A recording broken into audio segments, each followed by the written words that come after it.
आज राष्ट्रीय युवा सम्मेलन रखा गया। इसके पीछे 3 उद्देश्य थे रखने के पीछे। पहला उद्देश्य था, मैंने भी क्रांतिकारियों की बहुत जीवनियां पढ़ी हैं, बहुत जीवनियां मैंने पढ़ी और मेरे अंदर भी थोड़ी बहुत भावना है कि बलिदान दिवस और क्रांतिकारियों को याद ना किया जाए तो ये अच्छा नहीं है। कहते हैं कि जीना मरना लगा दुनिया में, मरना सभी को आता नहीं, मरे जो देश के लिए बलिदान व्यर्थ उसका जाता नहीं। और दर्द की भी एक सीमा होती है, सीमा से अधिक दर्द भी सहा जाता नहीं। और गुंगा हो जाता हुआ राष्ट्र जो याद शहीदों को करता नहीं। जिस देश में शहीदों को बलिदानियों को याद ना किया जाए वो राष्ट्र गुंगा हो जाता है। आज के दिन आप देख रहे हैं पीछे भगत सिंह, सुखदेव, राजगुरु को फांसी हुई। सुखदेव लिखता है अपनी जीवनी में कि जब एक क्रांतिकारी देश के लिए निकलता था तो उसे कितनी यातनाएं दी जाती थी। उसके नाखून नोच लिए जाते थे, पीठ पर कोड़े मारे जाते थे, सर्दियों में बर्फ की सीलियों पर लेटाया जाता था, शरीर पर उनका तेल डाल दिया जाता था, पर वो आह नहीं करते थे और देश के लिए वो मरते थे। इतना ही नहीं, सुखदेव तो इतना हिम्मती था, लोहे की सलाखा को गर्म करके शरीर पर लगा लिया, शरीर पर फोले पड़ गए। रात को जब उसकी करहाट सुनी दूसरे क्रांतिकारियों ने तो देखा क्या हो गया, देखा शरीर पर फोले पड़े हुए। अरे ये कैसे हुआ? सुखदेव कहता मैं देख रहा हूं, कल को ये सुखदेव पकड़ा गया तो उन अंग्रेजों की यातनाएं सहन करने की इसकी आत्मा में बल है कि नहीं है, मैं ये देख रहा था। और ये सुखदेव इतना बल रखता है, ये सब यातनाएं सहन कर लेगा। सुखदेव कहता है जब एक क्रांतिकारी पकड़ा जाता है तो उसे फांसी का फंदा मिलता है। लेकिन जिसे कहते ना चरखे से आजादी आई, कहते जब ये गांधी वाले लोग जेल में जाते हैं तो फूलों की मालाएं डलती हैं और जेल से आते हैं तो फूलों की मालाएं डलती हैं, इनको फांसी के फंदे नहीं मिलते। चरखों से आजादी नहीं आया करती। आप 10 लाख पुरानी रामायण उठाओ, 5000 साल पुरानी महाभारत उठाओ, किसी का अधिकार छीना गया हो और जिसका अधिकार छीना गया उसने शांति से अपना अधिकार मांगा हो और उसको अधिकार मिल गया हो तो एक भी इतिहास में उदाहरण देखो।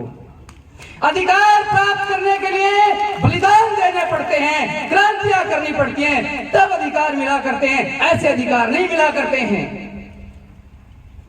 आज मैं तो जब क्रांतिकारियों की जीवनियां पढ़ता हूं ना, अकेले में मैं बहुत छलक जाता हूं, लेकिन मैं मंचों से नहीं छलकता, मैं बच जाता हूं, यहां काबू कर लेता हूं। राम प्रसाद बिस्मिल की जीवनी भगत सिंह ने अपना संगठन जिनके संगठन में विलय कर दिया था, राम प्रसाद बिस्मिल की जब जीवनी आप देखेंगे, उसकी एक डायरी के पन्ने आते हैं। शिव वर्मा उसका मित्र कहता है कि राम प्रसाद बिस्मिल की जब फांसी हो गई और सब मिलने के लिए जा रहे थे तो राम प्रसाद बिस्मिल की मां को साथ ले जाने से मना कर दिया कि मां बेटे का दर्द नहीं झेल पाए। राम प्रसाद बिस्मिल की मां को रोक दिया, लेकिन मां, अरे जिसका बेटा फांसी से भयभीत ना हो, कैसे भयभीत ना हो। 6:30 बजे फांसी की सजा थी और जब अधिकारी लेने के लिए आए तो राम प्रसाद बिस्मिल दंड लगा रहा था, व्यायाम कर रहा था। अधिकारी पूछते, अरे जिसे फांसी की सजा हो जाए उसे नींद नहीं आती, तुम दंड लगा रहे हो? तो राम प्रसाद बिस्मिल कहता है, अरे मर कौन रहा है? वो कहता है कि दुश्मन के तेज खंजर से मुझे डरना नहीं आता, बहुत मजबूत हूं मैं, सब में के आगे मुझे झुकना नहीं आता। अमर है आत्मा मेरी विरोधी, ध्यान से सुन ले, भले ही फांसी पर चढ़ा दे, पीछे मुझे हटना नहीं आता। ये थे वो राम प्रसाद बिस्मिल। उसकी माँ पीछे से मिलने चली जाती। जिसका बेटा इतना वीर हो, उसकी माँ कैसे कमजोर हो सकती है। माँ मिलने आ जाती है, और जब मिलने के लिए आई तो उसका साथमिक साथी था शिव वर्मा। शिव वर्मा कहता कि माँ मुझे अपना बेटा बनाकर साथ ले गई, और कहा कि क्रांतिकारियों के कुछ भेद बताने हैं तो शिव वर्मा को बता देगा। कहता जब मैं माँ के साथ अंदर गया तो बूढ़ी माँ को देखकर राम प्रसाद बिस्मिल रोने लगे। माँ को देखकर बिस्मिल रोने लग जाता है। माँ दहाड़ती है, अरे मैं तो सोचती थी मेरा बेटा इतना वीर है कि अंग्रेज इससे कांपते हैं, लेकिन क्या आज ये फांसी के डर से रो रहा है। तो कहता माँ ये डर के आंसू नहीं, ये तेरे चरणों में मेरी श्रद्धा के आंसू हैं। तुम्हारी विरोध सब में कम है। क्रांतिकारियों ने बलिदान दिए। यतीन्द्रनाथ दास की एक छोटी सी बात और बता देता हूं। यतीन्द्रनाथ दास भूख हड़ताल पर बैठ गया। उसकी हड़ताल तोड़ने के लिए नाक में नली डाली गई, और वो नली श्वास नली में चली जाती है, फेफड़ों में पानी भर जाता है, बार बार बेहोशी आती है, बार बार बेहोशी आती है। उसको अस्पताल ले जाया जाता है। जब भी उसको होश आया ना, एक बार भी उसने ये नहीं कहा मेरे परिवार वालों को बुलाओ, मेरी माँ को बुलाओ, मेरे घर वालों को बुलाओ। जब भी उसे होश आया, उसके मुख से एक ही शब्द निकला कि मुझे वंदे मातरम सुनाओ। ये शब्द थे उन क्रांतिकारियों के, जीवन थे उन क्रांतिकारियों के। वो देश पर बलिदान करके इस देश को आजाद करवा गए। आज इस देश को क्या पूर्ण आजादी मिल गई। अरे जिस देश का नौजवान चरित्रहीनता में, वैष्णव में, पाखंडों में, अश्लीलता में फंसा हुआ है, क्या वो देश आजाद हो गया। कहते तलवारों की छाव में देश की आजादी चलती है। इतिहास उस ओर मुड़ जाता है जिस ओर देश की जवानी चलती है। मेरे देश का जवान किस ओर जा रहा है। आज गुरुकुल कुंभा खेड़ा में लगभग 15-16 राज्यों से नौजवान हैं। मैंने सुना था डिप्रेशन क्या होता है, मैंने देखा है, मैंने महसूस किया डिप्रेशन। इनकी यातनाएं, इनके दुख, इनकी पीड़ाएं। मैं ये भी मानता हूं इन विद्यार्थियों से मैं बहुत प्रेम करता हूं। मैं क्यों इतना प्रेम करता हूं? क्योंकि इनसे एक विशेष लगाव मुझे। कई कहते नहीं ये लेबर है, ये कर्मचारी है, क्योंकि कोई बिहार का है, कोई कहीं का, किसी का रंग काला है, किसी का कैसा है। मैं कहता हूं ये लेबर और बिहारी नहीं है, ये मेरे प्रिय हैं। आप अपनी संतान में अपना भविष्य देखते होगे। मैं इन मत विद्यार्थियों में मैं राष्ट्र का भविष्य देखता हूं। मैं मेरे राष्ट्र को देखता हूं नौजवानों में। कोई इन्वेस्ट अध्याय करता है, कोई दर्शनाचार्य बनता है। क्रांतिकारियों के सपनों को साकार करना है तो युवाओं को बचाना होगा। मैं इन युवाओं के लिए बहुत प्रयास करता हूं जितना मुझसे हो पाता है। मेरा जन्म सोनीपत जिले में हुआ है, मेरी जन्मभूमि सोनी। अब तो सब अपना ही। मेरा लालन पालन जींद में हुआ। मेरी माँ की 4 पीढ़ियों में भाई नहीं। मेरा नानी के पास मेरा लालन पालन हुआ।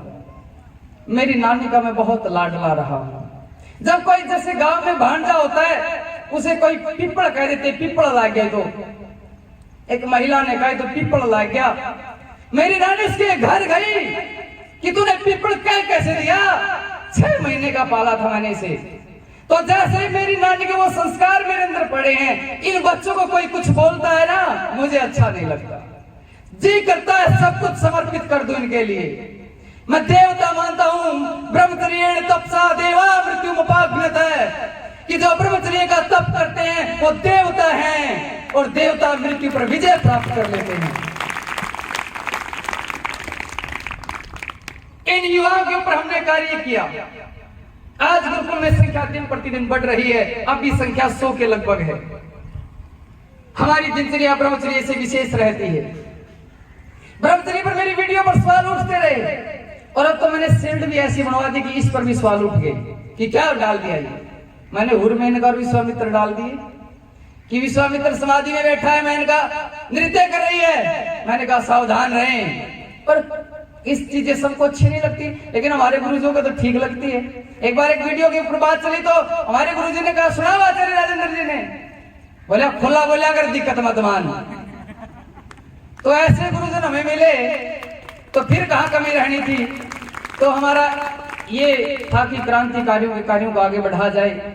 दूसरी बात ये थी जो मैंने 3 उद्देश्यों को लेकर कार्यक्रम किया कि गुरुकुल के आचार्य आए, खूब निमंत्रण दिए। जितने यहाँ बैठे हैं, हम जब उपासना करते तक संतोष पर बात करते हैं कि कड़ी मेहनत करते हुए जो मुझे मिल जाएगा मैं उसी में संतुष्ट रहूंगा। एक एक के पास 3-3 2-2 बार फोन गए हुए। मेरे फोन में 8,500 नंबर है, लगभग 2,000 बाहर है, लगभग 10,000 मोबाइल नंबर, लगातार फोन 2-2 बार 3-3 बार।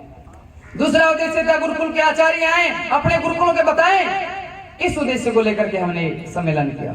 तीसरा उद्देश्य था, जब हम गुरुकुल में आए, आचार्य शास्त्री जी, मैं आचार्य आत्म प्रकाश जी ने हमें संभलवाया। गुरुकुल में ना अनाज था, क्योंकि 2 साल से कोरोना काल था। गुरुकुल में ना ईंधन, ना अनाज, ना दूध, कुछ नहीं, दूध 2-3 लीटर होता था। ऐसी अवस्थाओं में आज गुरुकुल में सारे ठाठ हैं। दूध की जगह दूध है, अनाज की आचार्य गुरुजी राजेंद्र जी ने व्यवस्था कर दी, वो आता है, सारे ठाठ आज जो व्यवस्थाएं रही गुरुकुल में। गुरुकुल का महीने का खर्च बहुत अच्छा रहता है, 1 लाख से ऊपर जाता है। और जितने बैठे सारे मेरे जानकार बैठे, जिनके नंबर मेरे मोबाइल में ऐड हैं। शायद ही कोई कह देता होगा कि अग्निदेव ने मेरे पास फोन किया और ये कहा, जी मैं गुरुकुल चला रहा हूँ, गुरुकुल कठिन परिस्थितियों में आप मुझे कुछ दान कर दो। एक भी नहीं कह सकता। क्यों नहीं कह सकता? इन सब का इतना प्रेम से रहा कि इन्हें मौका ही नहीं मिला मुझे कहने का, और अपने आप सबने मुझे सहयोग किया। बिना मौका दिए सबने खूब सहयोग किया।